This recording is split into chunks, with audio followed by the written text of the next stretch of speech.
सुबह को तमाम कैबिनों के मुसाफिर बाहर निकल आए और कूच की तैयारियां शुरू हो गईं। सूरज का दूर दूर तक नामो निशान नहीं था। आसमान पर बादलों के गोल मार्च कर रहे थे। यूं भी अभी पूरी तरह सुबह का उजाला नहीं फैला था, लेकिन इससे ज्यादा यहाँ रुकने का किसी का इरादा भी नहीं था। जरूरत की हल्की फुल्की चीजों का इंतखाब किया गया। खुराक के अलावा चंद स्टव, मिट्टी का तेल, गर्म कपड़े और कंबल वगैरह ले लिए गए। माइकल ने कई छोटी छोटी चीजें अपने कोट की जेब में ठूंस ली। जख्मियों का जायजा लिया गया। चंद चलने फिरने के काबिल हो गए थे, खासतौर से वो जो जानते थे कि पहाड़ों में कोई भी ज्यादा देर तक किसी का हमदर्द नहीं रह सकता। चुनाचे इससे कबल के हमदर्दी करने वाले मौसम की सख्ती और थकन से झुंझलाकर उन्हें किसी खड्ड में उछाल देने पर गौर करें। खुद में इतनी हिम्मत पैदा कर ली जाए कि जिंदगी की तलाश के सफर में वो अपने कदमों से आगे बढ़ सकें। चुनाचे चंद और स्ट्रेचर खाली हो गए। सुबह के तकरीबन 6 बजे थे जब हमने दोबारा सफर का आगाज किया। रफ्तार का अंदाजा लगा लिया गया था कि जख्मियों और स्ट्रेचर लेकर चलने वालों को भी तकलीफ ना हो और फासला भी मुनासिब तय हो जाए। मिस्टर हाइकर भी सुस्त रफ्तारी से दूसरों का साथ दे रहे थे, लेकिन उनकी खामोशी बदस्तूर थी। वैसे रात के आराम का असर सब पर पड़ा था। पेट भी भरे हुए थे और बदन पर गर्म कपड़े भी थे। चुनाचे गुज़श्ता सफर के बरक्स उस वक्त सब बहुत खुशगवार मूड में थे। माइकल के कयास के मुताबिक हम ज्यादा से ज्यादा 4-5 मील दूर ही जा सकते थे। ढलान का सफर बेशक इतना दुश्वार गुजार नहीं होता जितना चढ़ाई का, लेकिन फिर भी बल खाती हुई तंग सड़क पर चलना आसान नहीं होता। अगर हम एक दिन में 10 मील का सफर भी तय कर लेते तब भी हमें बिल्कुल नीचे तक पहुंचने के लिए तवील वक्त दरकार था। और फिर ये भी नहीं कहा जा सकता था कि पहाड़ों की उन बुलंदियों से नीचे पहुंचने के बाद हमें कोई मुनासिब रास्ता भी मिल सकेगा या नहीं। जगह के बारे में अंदाजा किसी को नहीं था, यहाँ तक कि पायलट माइकल को भी नहीं। ये रास्ता आम हवाई रास्तों से हटकर था और माइकल कभी उन रास्तों से नहीं गुजरा था। अलबत्ता बुलंदियों से नीचे पहुंचने के बाद कोई एक समत इख्तियार करने के बारे में सोचा जा सकता था, कम से कम उसकी इब्तिदा तो हो। जो हम नीचे उतरते गए मंजर बदलता गया। बर्फानी इलाके बेशक ताहद निगाह फैले हुए थे, लेकिन अब कहीं कहीं उनमें दरख्त वगैरह भी नजर आ जाते थे। फजा कसीफ होती चली गई और सांस लेने में अब कोई दिक्कत नहीं हो रही थी। इसके अलावा मुसलसल सफर करने के बावजूद कोई खास थकन नहीं महसूस हो रही थी। सड़क लहजा बलहजा पेचदार होती जा रही थी, यहाँ तक कि एक मकाम पर हमें रुकना पड़ा। हमारी निगाह बाईं समत गहराइयों में उठ गई थी। इन गहराइयों में हमें एक दरिया नजर आ रहा था जो हमारे रास्ते में हायल था, यानी नीचे एक मखसूस फासला तय करने के बाद ये दरिया अबूर करना जरूरी था। लेकिन दरिया पर एक पुल भी नजर आ रहा था। गो यहाँ से दरिया और पुल का फासला काफी था, लेकिन हम बुलंदी पर थे इसलिए ये मंजर देख सकते थे। अलबत्ता हमारी निगाह इतनी तेज नहीं थी कि हम उसके कुर्बो जवार के मनाजिर का भी अंदाजा लगा लेते। माइकल ने पुरख्याल अंदाज में कहा, समंदर की सतह से उसकी बुलंदी कितनी होगी? मैक बोला, क्या कहा जा सकता है? मेरा ख्याल है 3-3.5 हजार मीटर से किसी तौर कम नहीं होगी। माइकल उसके जवाब पर खामोश हो गया। तकरीबन 6 घंटे तक मुसलसल सफर करने के बाद हमने एक जगह सस्ताने, खाने पीने और थकन दूर करने का फैसला किया। मैग ने राय दी कि दरिया अब चूंकि करीब है, इसलिए क्यों ना दरिया पार करके ही डेरे डाले जाएं। माइकल ने इस बारे में राय जानने के लिए मेरी जानिब देखा और मैंने सर हिला दिया। मुझे इस पर कोई एतराज नहीं था। चुनाचे हम लोगों ने रफ्तार तेज कर दी। जैक्सन ने मुसर्रत से हाथ मलते हुए कहा, इस दरिया को देखकर मुझे बड़ी मुसर्रत हो रही है। पानी खा कितना ही ठंडा हो, मैं उसमें 2-4 गोते जरूर लगाऊंगा। उसने एडलर की तरफ देखा जो बुरी तरह हाँफ रहा था और मुस्कुराकर बोला, मिस्टर एडलर, आप भी मेरे साथ नहाएंगे? यकीन करें सारी थकन दूर हो जाएगी। एडलर बोला, बकवास मत करो, मैं इस ठंडे पानी के करीब खड़ा भी नहीं हो सकता।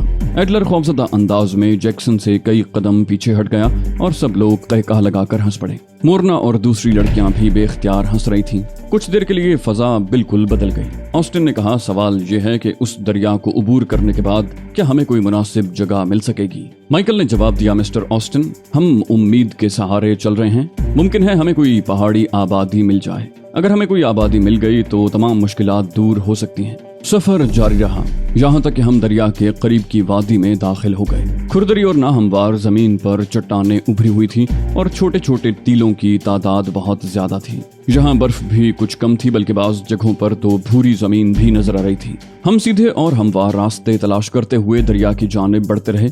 मोरना मेरे बिल्कुल पीछे थी। उस मौसम के बावजूद उसके चेहरे पर तमतमाहट थी। यकीनन वो थक चुकी थी क्योंकि वो लड़की थी, लेकिन उसने एक बार भी उसका इजहार नहीं किया था। फिर सड़क एक तरफ मुड़ी। दरिया शायद बिल्कुल करीब आ गया था। मरतूब हवा के झोंके आ रहे थे। हम सब की रफ्तार एकदम तेज हो गई। सभी दरिया के करीब पहुंचने के ख्वाहिशमंद थे। एक ऊंची जगह पहुंचकर हमने दरिया पर पहली नजर डाली और दम बखुद रह गए। लोबो के हलक से अजीब सी आवाज निकल गई। हम फुर्ती से नीचे बैठ गए। लोबो दूसरे लोगों को उस बुलंद जगह आने से रोक रहा था। सामने का मंजर वाकई हमारे लिए हैरानकुन था। बुलंदियों से जब हमने पहली बार दरिया देखा तो कुछ महसूस नहीं हुआ था और फिर घूमती हुई सड़क से नीचे उतरे थे, इसलिए दरिया नजरों के सामने नहीं रहा था और हकीकत निगाहों से ओझल रही थी। नाहमवार पहाड़ी रास्तों ने अब तक इस खौफनाक हकीकत का इल्म नहीं होने दिया था कि दरिया के ऊपर बना हुआ पुल दरमियान से टूटा हुआ था और उसके दूसरे किनारे पर दरिया की लहरों के शोर में बहुत सी इंसानी आवाजें भी शामिल हैं। ये आवाजें हमें सुनाई नहीं दे रही थीं, लेकिन हम बहुत से आदमियों को भाग दौड़ करते देख सकते थे। दूसरे किनारे पर एक बड़ा सा ट्रक भी नजर आ रहा था जो फौजी किस्म का था। उस तरफ मौजूद लोगों ने शायद अभी हमें नहीं देखा था। इसे भी खुशबख्ती ही कहा जा सकता था। वो हमसे लाइल्म थे, लेकिन जिस जगह हम थे वो दूर तक बुलंदी पर थी। मुकम्मल तौर पर उनकी निगाहों से बचने के लिए हमें काफी पीछे जाना पड़ता, जो एक लम्हे में मुमकिन नहीं था, लेकिन ये जरूरी था। चुनाचे मैंने लोबो को इशारा किया और वो तेजी से पलट पड़ा, मगर इतनी देर में काम बिगड़ गया। उन्होंने हमें देख लिया था। एक लम्हे के लिए तो वो भी साकित रहे, लेकिन दूसरे लम्हे संभल कर ट्रक की तरफ लपके। मैंने कहा, लोबो फुर्ती से। मैंने इतना ही कहा था कि एक फायर हुआ और गोली सनसनाती हुई मेरे सर से सिर्फ चंद इंच के फासले से गुजर गई। लोबो बेख्तियार मेरी तरफ लपका। ओ चीफ, तुम खैरियत से तो हो ना? मैंने कहा, उन लोगों को लोबो। लोबो ने कहा, तुम पीछे खिसको चीफ, ये बुलंदी खतरनाक है, जल्दी से पीछे हट जाओ। 2-3 गोलियां और चली। वो लोग भी बदहवासी में फायर कर रहे थे, वरना उनकी कोई ना कोई गोली हमें जरूर छू लेती। लोबो फिर बोला, जमीन से चिपक जाओ चीफ, जिस कदर जल्द मुमकिन हो जमीन से चिपक जाओ। और मैंने उसकी हिदायत पर अमल किया। गोलियां सनसनाती हुई हमारे सरों पर से गुजरने लगी। उनकी तादाद और तेजी में इजाफा होता गया। यूं लगता था जैसे अब बहुत से लोगों ने हथियार संभाल लिए हों। हम दोनों उल्टे पांव रेंगने लगे। गोलियां तूफानी रफ्तार से हमारे दाएं बाएं जमीन पर लग रही थीं और पथरीली जमीन उधड़ रही थी। पत्थरों की बारीक किरचियां हमारे बदन के खुले हुए हिस्सों पर खूब जोर से लग रही थीं। यही शुक्र था कि वो लोग सही निशाना नहीं ले पा रहे थे, वरना उस खुले इलाके में हमें निशाना बना लेना इस कदर मुश्किल भी नहीं था। गोलियों से किसी कदर महफूज होकर हम एक लम्हे के लिए रुके। मैंने गर्दन मोड़ कर देखा। काफिले वालों को सूरत हाल का अंदाजा हो गया था और उन्होंने एक बड़ी चट्टान की आड़ में पनाह ले ली थी। माइकल कछुए की तरह रेंगता हुआ हमारी तरफ आ रहा था। उसने हमारे करीब पहुंचकर हाँफते हुए पूछा, कौन है वो? मैंने कहा, वही होंगे जिनके बारे में डायर ने पेशन गोई की थी और जिनके 2 आदमी हमारा निशाना बन चुके हैं। माइकल ने कहा, कितने हैं और क्या वो गोलियां बरसाते हुए हमारी तरफ बढ़ रहे हैं? मैंने कहा, मेरा ख्याल है वो आगे नहीं बढ़ रहे हैं। अगर वो दरिया पार करके आगे आने में कामयाब हो गए होते तो हमें निशाना बनाने में उन्हें कोई दिक्कत ना होती। माइकल ने पूछा, उनकी तादाद का कोई अंदाजा है? मैंने कहा, नहीं। हमें फौरन ही देख लिया गया था और फायरिंग करने में भी निहायत उजलत से काम लिया गया, इसलिए हम उनकी तादाद और पोजीशन का सही अंदाजा नहीं लगा सके। माइकल खुश्क होंठों पर जबान फेरने लगा, फिर बोला, ये अंदाजा लगाने की कोशिश तो की जाए। मेरा ख्याल है काफिले को वहीं रुकना चाहिए। मैंने मैग को हिदायत कर दी है कि वो उन लोगों को कंट्रोल में रखे। वैसे भी गोलियों की उस बौछार में कोई उस चट्टान की आड़ से निकलने की कोशिश नहीं करेगा। उसने काफिले वालों को वहीं रुकने का इशारा किया और बेचैन निगाहों से इधर उधर देखने लगा। फिर उसने एक तरफ इशारा करते हुए कहा, मेरा ख्याल है हमें इस दर्रे की तरफ चलना चाहिए, वहां से हम महफूज रहकर दरिया का किनारा देख सकते हैं। मैंने उसकी बात से इत्तेफाक किया और हम तीनों रेंगते हुए आगे बढ़ने लगे। तंग और ऊंचे दर्रे से दूसरी तरफ निकलते ही दरिया नजर आया। उसका बहाव बेहद तेज था। झाग उड़ाता हुआ पानी कान फाड़ देने वाले शोर के साथ बह रहा था। जब वो दर्रे की संगलाख दीवारों से टकराता तो कई फुट बुलंद दीवार सी बन जाती और पानी की उस दीवार में से सूरज की किरणें पार होती तो कई रंग निगाहों में कौंध जाते। यहाँ भी हम दुश्मन की निगाह से पोशीदा न रह सके। फायरिंग का रुख उसी तरफ हो गया और जिन पत्थरों की आड़ में हम पोशीदा थे, गोलियां उनके चीथड़े उड़ाने लगी थीं। पत्थरों के रेजे छर्रों की तरह हमारे बदन पर लग रहे थे। माइकल फीके अंदाज में मुस्कुराया, बोला, यूं लगता है उनकी तादाद काफी है और एमुनिशन की कमी भी नहीं है। उनके मुकाबले में हमारे पास एक पिस्तौल है जिसमें अब सिर्फ 4 गोलियां हैं और एक राइफल। मिस्टर अली, क्या हम इन हथियारों से उनका मुकाबला कर सकते हैं? मैंने गहरी सांस लेकर कहा, हालात का अंदाजा लगाए बगैर कोई फैसला नहीं किया जा सकता। माइकल ने आहिस्ता से कहा, हालात? गोया अब भी हालात का अंदाजा लगाने की गुंजाइश है। मैं चौंक कर उसकी शक्ल देखने लगा। मैंने कहा, तुम्हारे मुंह से ये अल्फाज हैरत अंगेज लगते हैं माइकल। क्या तुम बददिल होते जा रहे हो? माइकल जैसे चौंक पड़ा है। और नहीं भाई, ये बात नहीं है। सॉरी अली, बस न जाने क्यों। मैंने कहा, हौसला ही हमारी जिंदगी है माइकल, अगर हम हौसला हार गए तो फिर कुछ न कर सकेंगे। माइकल ने कहा, मैं अपने अल्फाज पर शर्मिंदा हूँ मिस्टर अली, इंतहाई शर्मिंदा। उसने इधर उधर देखा और एक बुलंद चट्टान ताक ली। उसके बाद वो आहिस्ता आहिस्ता सरकता हुआ पीछे हटा और दूसरे लम्हे उसने झुककर दौड़ लगा दी। चट्टान के करीब पहुंचकर वो उछला और ऊपर चढ़ गया। गोलियों की बौछार उसके सर पर से गुजर गई। वो चट्टान से चिपक गया था और बेहतर पोजीशन में था। मैं और लोबो भी रेंगते हुए उसी चट्टान के नीचे पहुंच गए। माइकल बोला, यहाँ से इन लोगों को अच्छी तरह नहीं देखा जा सकता, लेकिन थोड़ा बहुत अंदाजा हो रहा है। मैंने पूछा, मसलन? उसने कहा, किनारे पर कई ट्रक खड़े हुए हैं और उनके अतराफ तकरीबन 50-60 आदमी हैं। वो सब मुसल्ला हैं, लेकिन अफरा तफरी के शिकार नजर आते हैं। माइकल की बताई हुई इस तफसील ने मेरे दिल में भी इश्तियाक पैदा कर दिया। मैं खुद अपनी आंखों से ये मंजर देखना चाहता था। उस चट्टान पर चढ़ना खतरनाक था जहां माइकल था, क्योंकि गोलियां अब भी उसके ऊपर से गुजर रही थीं। उससे चंद गज के फासले पर मैंने एक बुलंद जगह मुंतखब कर ली और लोबो को अपने इरादे से आगाह कर दिया। वो बोला, ओके चीफ, मैं भी चलूं? लोबो की निगाहों में जैसे इस सारे हंगामे की कोई हैसियत नहीं थी। ऐसे बेजिगरे लोग कम ही निगाहों से गुजरते हैं। मैंने कहा, नहीं लोबो, निहायत होशियारी से यहाँ रुको, न जाने तुम्हारी कब जरूरत पेश आ जाए। मैंने उसे समझाया। लोबो ने कहा, ओके मास्टर। मैं अपना बदन तोलने लगा और फिर उस चट्टान की तरफ दौड़ लगा दी। उन कबख्तों की फुर्ती और महारत काबिले दाद थी। जो ही उन्होंने मुझे दौड़ते देखा उस तरफ फायर खोल दिया, लेकिन मैंने पलक झपकते में पोजीशन ले ली और गोलियों से महफूज हो गया। उस बुलंद चट्टान से दरिया पार का मंजर बखूबी नजर आ रहा था। 20-25 आदमी एक ट्रक से लकड़ी के तख्ते उतार रहे थे और मोटे मोटे रस्सों के टुकड़े एक खास नाप से काटे जा रहे थे। पुल दरमियान से टूटा नजर आ रहा था और उस टूटे हुए हिस्से के ऐन नीचे एक ट्रक पानी में डूबा हुआ था। तो ये थी वो गैबी इमदाद जिसने अब तक हमें बचाए रखा था। वो दोनों आदमी जो हमारा शिकार हो गए थे गालिबन निगरानी पर मुकर्रर थे। बाकी लोगों ने वक्त मुकर्रा पर उस जगह पहुंचने की कोशिश की होगी जहां डायर तैयारे को उतार कर लाया था, लेकिन तख्तों का पुल ट्रक का वजन बर्दाश्त न कर सका था। ये लोग फंस गए। अगर ये पुल न टूटता तो शायद सूरत हाल बदल चुकी होती। दर हकीकत इतने आदमियों से इस बेसरो सामानी के आलम में मुकाबला मुश्किल था। उस वक्त सिर्फ एक ही तरकीब थी, किसी तरह उन्हें पुल की मुरम्मत से रोका जाए। मैं इस मामले पर गौर करने लगा। मेरी निगाहें उन लोगों का बगौर जायजा ले रही थीं।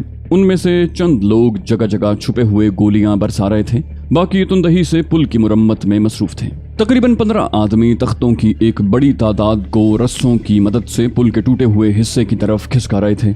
वो निहायत एहतियात से खुद को संभाले हुए एक एक इंच आगे बढ़ रहे थे। उनकी हर जुम्बिश इस बात का मजर थी कि वो खौफजदा हैं और निहायत सरासनगी के आलम में ये काम कर रहे हैं। काश हमारे पास असलहा होता। अगर हम भी किसी तरह मुसल्लह होते तो फिर उन लोगों का टिकना मुश्किल था। समझ में नहीं आता था कि ये साजिश किसके खिलाफ थी और ये लोग क्या चाहते थे। पुल अगर तामीर हो गया और ये उसकी मुरम्मत में कामयाब हो गए तो तबाहशुदा जहाज के नीम मुर्दा मुसाफिरों की जिंदगी के लाले पड़ जाएंगे। इसलिए किसी तरह उन्हें दरिया के दूसरे किनारे पर ही रोकना था। मैंने इशारे से लोबो को पास बुलाया। लोबो जैसे उसका मुंतजिर ही था। ये स्याह फाम जमीन पर रेंगने के सिलसिले में हम दोनों से ज्यादा तेज निकला। वो किसी तेज रफ्तार छिपकली की मानंद जमीन पर रेंगता हुआ चट्टान तक आया और फिर उसी तरह ऊपर भी चढ़ाया। आते ही बोला, बुलाया था चीफ? मैंने कहा, हाँ लोबो, वो देखो। लोबो खामोशी से उधर देखता रहा, फिर बोला, पुल की मुरम्मत कर रहे हैं? मैंने कहा, हाँ। निशाना कैसा है लोबो? उसने कहा, तसल्ली बख्श होगा मास्टर। मैंने कहा, माइकल के पास पहुंच सकते हो? उसने कहा, दरिया की दूसरी तरफ भी जा सकता हूँ, जाऊं क्या?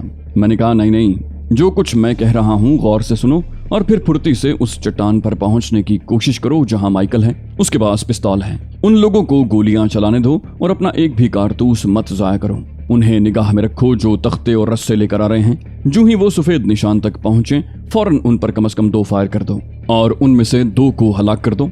वही होना चाहिए जो मैं कह रहा हूँ। लोबो ने कहा, समझ गया चीफ। मैंने कहा, सफेद निशान के बारे में समझ गए? वो जो टूटे हुए हिस्से के पास है। गालिबन उन्होंने निशानी के लिए कोई सफेद कपड़ा बांधा है। लोबो ने कहा, समझ गया चीफ, और चट्टान से नीचे छलांग लगा दी। लोबो की गैर मामूली सलाहियतों का मुझे अब बखूबी अंदाजा हो चुका था।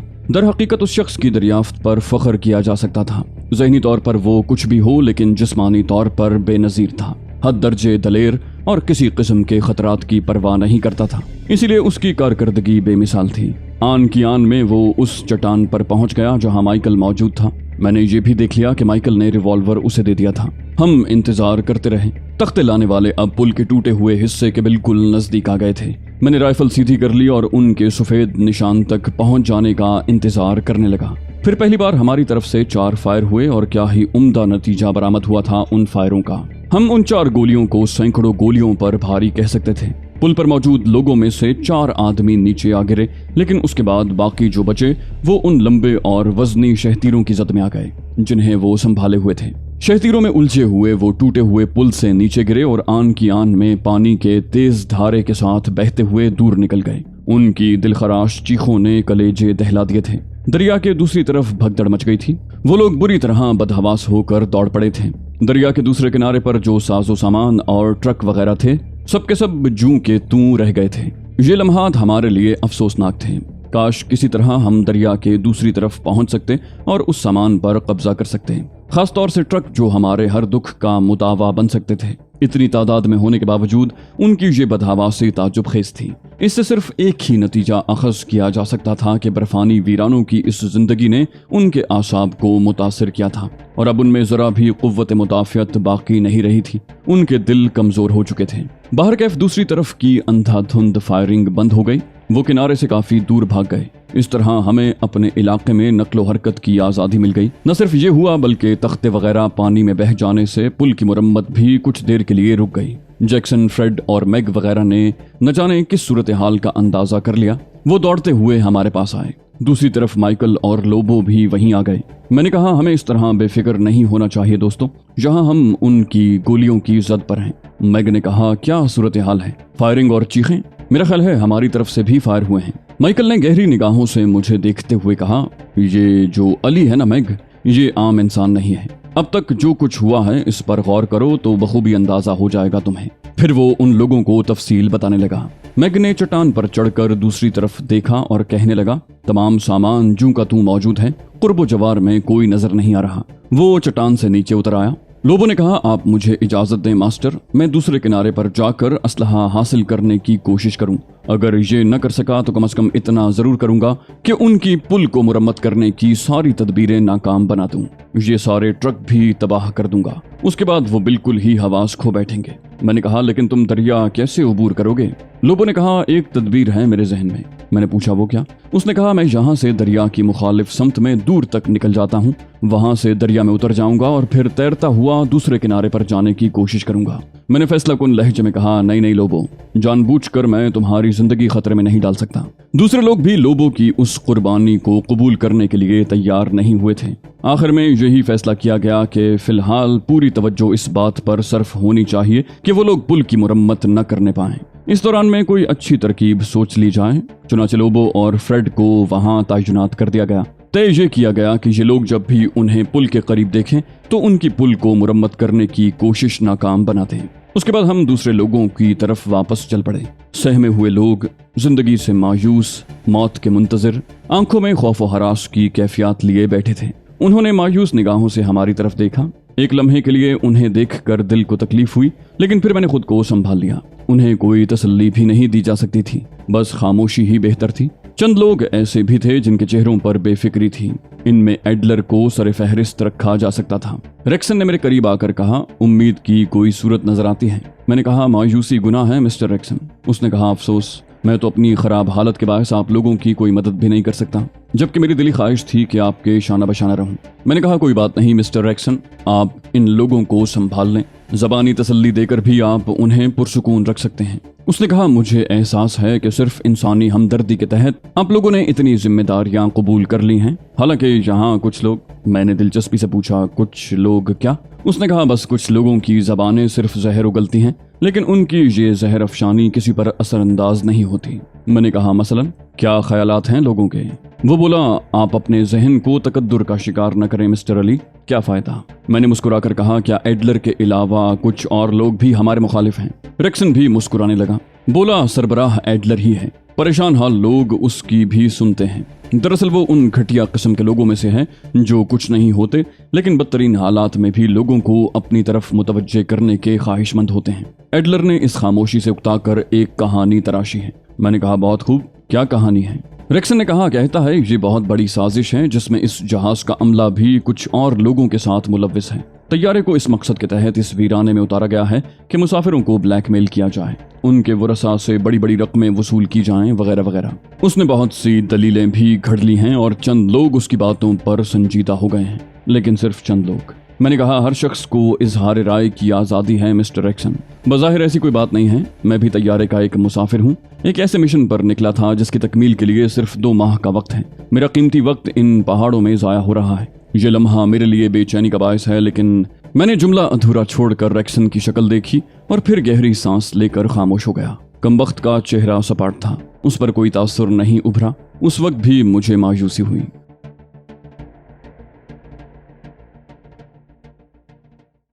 तो दोस्तों, ये थी हमारी आज की एपिसोड। उम्मीद करते हैं आपको हमारी कहानी पसंद आई होगी। जाने से पहले इस वीडियो को लाइक कीजिए और शेयर करना मत भूलिए। कमेंट करके हमें बताइए कि आपको हमारी वीडियो कैसी लगी। और अगर अभी तक आपने इस चैनल को सब्सक्राइब नहीं किया तो इसे सब्सक्राइब कीजिए और बेल आइकन दबाकर ऑल नोटिफिकेशंस ऑन कर लीजिए।